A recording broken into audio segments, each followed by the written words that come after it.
Hello friend, welcome to web Gujarat. Gujarat ગૌણ સેવા પસંદગી દ્વારા CCE 2016ની આપણે જે એક્ઝામ છે A અને B ગ્રુપ માટે તેમના આપણે જાહેરાત છે તેમની વિશે ચર્ચા કરીએ.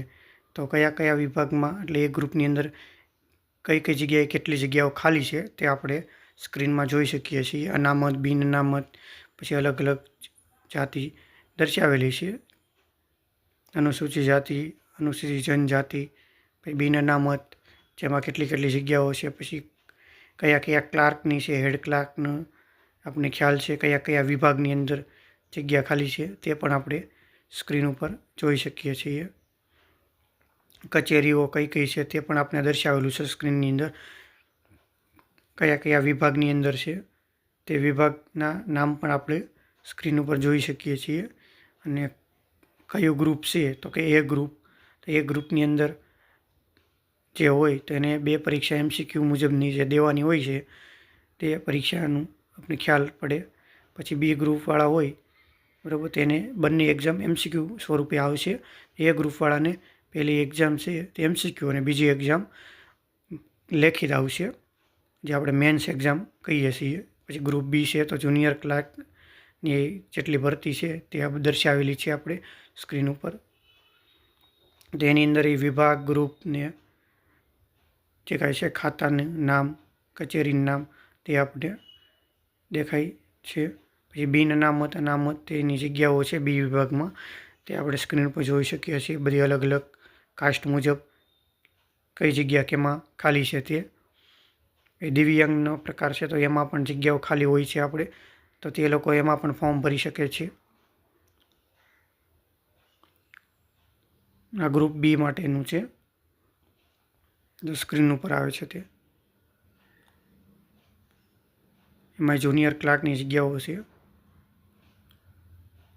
અલગ અલગ કચેરીઓ આપણે જોઈ શકીએ છીએ.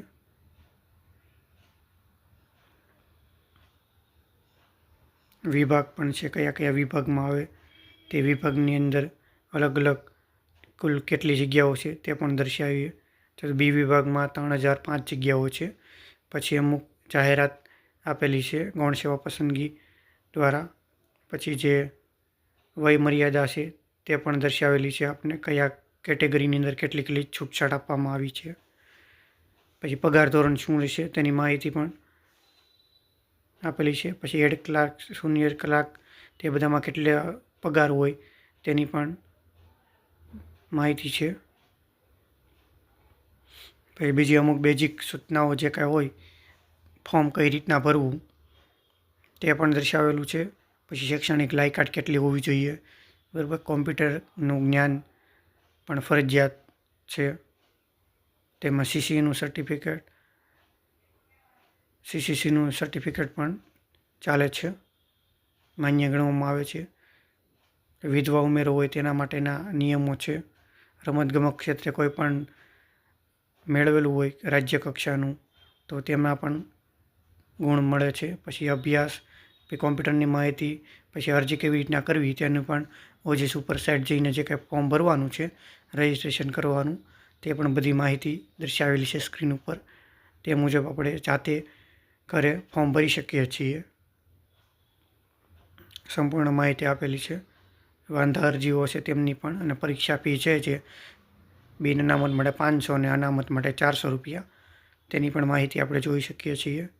પરીક્ષાની પદ્ધતિ દર્શાવેલી છે. એનો અભ્યાસક્રમ 150 માર્કનું પેપર રહેવાનું છે. A અને B બંને ગ્રુપ માટે પહેલી પરીક્ષા રહેશે અને 0.25 માઇનસ પદ્ધતિ પણ આમાં દર્શાવેલી છે. પછી આયોજન આખું એનું અને સૂચનાઓ છે કે પ્રશ્નનો રદ કઈ રીતના થઈ શકે.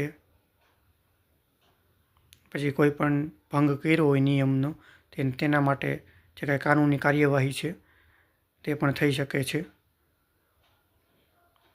પછી જે અભ્યાસક્રમ છે બરાબર, તેની વિશે આપણે ચર્ચા કરીએ તો 3 કલાકના 3 પેપર રહેવાના છે મેન્સની અંદર, બરાબર.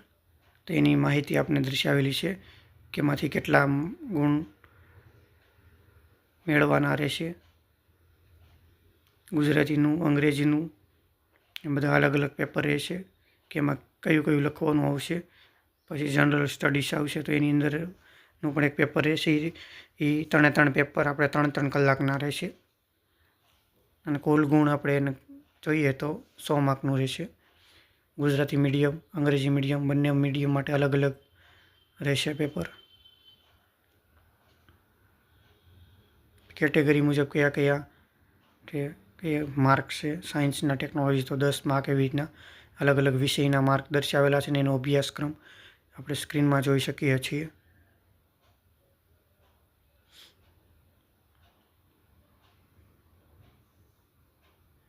જો તમને આ વિડીયો ગમ્યો હોય તો લાઇક, શેર અને સબસ્ક્રાઈબ કરજો. જય હિન્દ, જય ભારત.